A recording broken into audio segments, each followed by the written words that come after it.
Hello.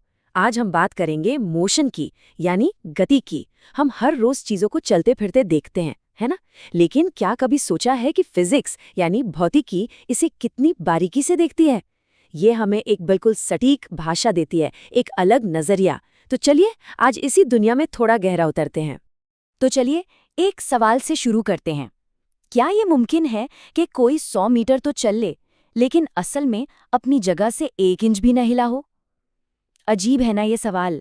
लगता तो है कि ऐसा कैसे हो सकता है, लेकिन फिजिक्स की दुनिया में ये बिल्कुल मुमकिन है। और यही तो वो कमाल की बात है जिसे आज हम समझने वाले हैं। तो आज का हमारा सफर कुछ ऐसा रहेगा। सबसे पहले हम समझेंगे डिस्टेंस और डिस्प्लेसमेंट का फर्क। फिर देखेंगे स्पीड और वेलोसिटी में क्या अंतर है। इसके बाद बात होगी कि मोशन बदलता कैसे है। फिर हम ग्राफ्स की मदद से मोशन की कहानी को पढ़ेंगे और आखिर में हम जानेंगे फिजिसिस्ट के उस खास टूलकिट के बारे में। तो चलिए सबसे पहले और सबसे ज़रूरी कॉन्सेप्ट से शुरू करते हैं, डिस्टेंस वर्सेस डिस्प्लेसमेंट, मतलब दूरी और विस्थापन। अब सुनने में तो ये दोनों शब्द एक जैसे ही लगते हैं, है ना? लेकिन फिजिक्स में कौन सा रास्ता लिया गया और असल में पहुंचे कहाँ, इन दोनों के बीच जमीन आसमान का फर्क है। सबसे पहले बात करते हैं डिस्टेंस की, यानी दूरी के। ये तो बड़ा सीधा साधा कॉन्सेप्ट है। मतलब कोई चीज कुल कितना चली, बस वही उसकी दूरी है। हर एक मोड़, हर एक गली, सब कुछ मिलाकर। इसे ऐसे समझिए जैसे गाड़ी का ओडोमीटर होता है। उससे इस बात से कोई मतलब नहीं कि हम कहाँ गए, वो तो बस ये बताता है कि पहिए कुल कितने किलोमीटर घूमे। लेकिन डिस्प्लेसमेंट यानी विस्थापन थोड़ा कह सकते हैं कि स्मार्ट है। उसे घुमावदार रास्तों से कोई लेना देना नहीं। वो तो बस ये देखता है कि शुरुआती पॉइंट और फाइनल पॉइंट के बीच सबसे छोटा सीधा रास्ता कौन सा है। और सबसे ज़रूरी बात, डिस्प्लेसमेंट में डायरेक्शन यानी दिशा भी शामिल होती है। तो अगर हम कहें 5 किलोमीटर तो ये दूरी है, लेकिन अगर हम कहें 5 किलोमीटर उत्तर की ओर तो ये डिस्प्लेसमेंट है। इसे समझने के लिए एक बढ़िया उदाहरण है। सोचिए, एक रनर एक गोल ट्रैक का पूरा चक्कर लगाता है। मान लीजिए ट्रैक 400 मीटर का है, तो उसने डिस्टेंस कितना कवर किया? जाहिर है 400 मीटर। लेकिन उसका डिस्प्लेसमेंट कितना हुआ? 0, क्योंकि वो घूम फिरकर वापस वहीं आ गया जहां से उसने शुरू किया था। तो फिजिक्स की नज़र से वो 400 मीटर तो चला, पर कहीं पहुंचा ही नहीं। तो कुल मिलाकर बात यह है, डिस्टेंस मतलब पूरा रास्ता और डिस्प्लेसमेंट मतलब स्टार्ट और एंड के बीच का शॉर्टकट डायरेक्शन के साथ।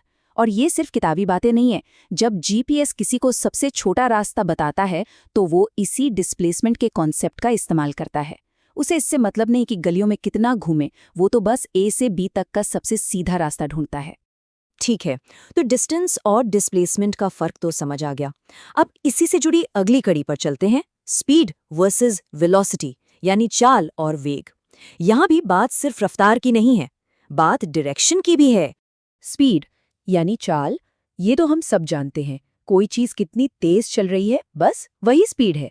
इसका हिसाब भी सिंपल है। टोटल डिस्टेंस को टोटल टाइम से डिवाइड कर दो। और हाँ, स्पीड को डायरेक्शन से कोई मतलब नहीं होता। अब आती है वेलोसिटी, यानी वेग। इसे स्पीड का ज्यादा होशियार और सटीक भाई समझ सकते हैं। क्यों? क्योंकि ये सिर्फ रफ्तार नहीं बताता, ये डायरेक्शन भी बताता है।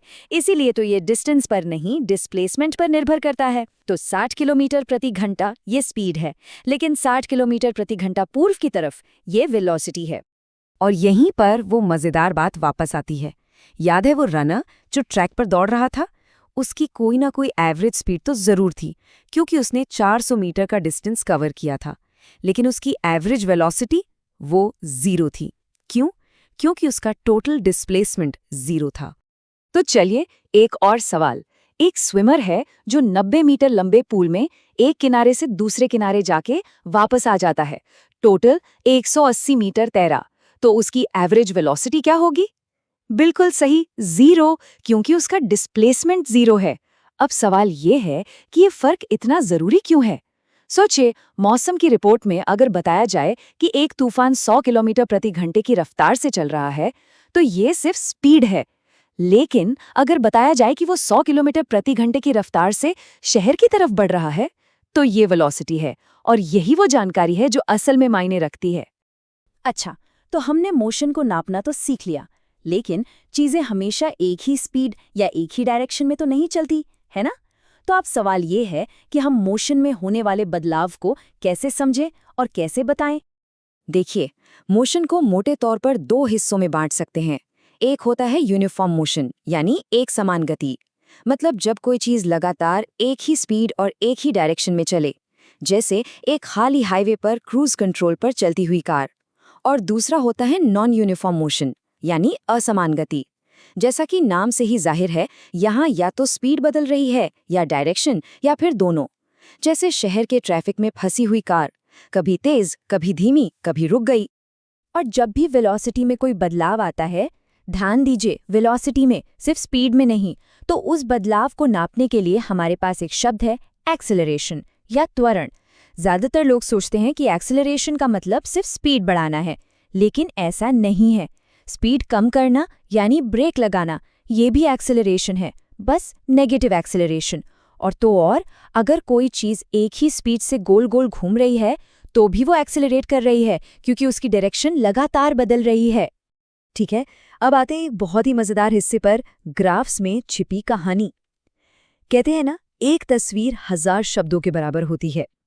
फिजिक्स में तो ये बात बिल्कुल सच है। ग्राफ्स हमें किसी भी ऑब्जेक्ट के मोशन की पूरी कहानी एक नज़र में दिखा देते हैं।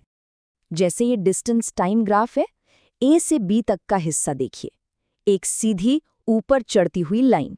इसका क्या मतलब है? इसका मतलब है कि ऑब्जेक्ट एक कांस्टेंट स्पीड से, यानी एक बराबर रफ्तार से आगे बढ़ रहा है। अब बी से सी वाले हिस्से को देखिए, लाइन एकदम फ्लैट हॉरिजॉन्टल हो गई है। ये क्या बता रही है?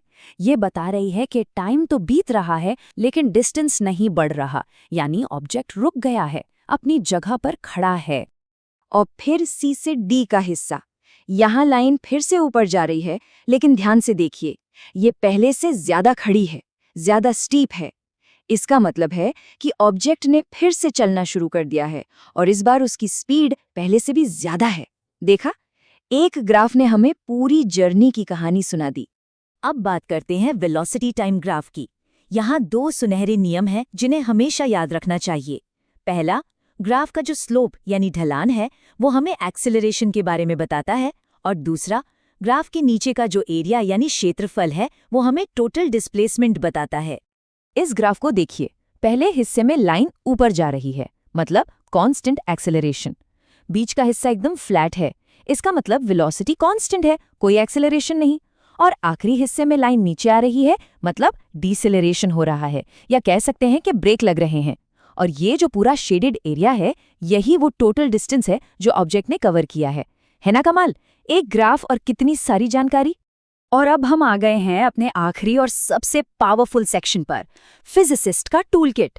ये वो जादुई इक्वेशंस हैं, वो समीकरण जो इन सारे कॉन्सेप्ट्स को एक साथ जोड़ देते हैं और हमें ताकत देते हैं मोशन को सिर्फ समझने की नहीं, बल्कि उसकी भविष्यवाणी करने की भी।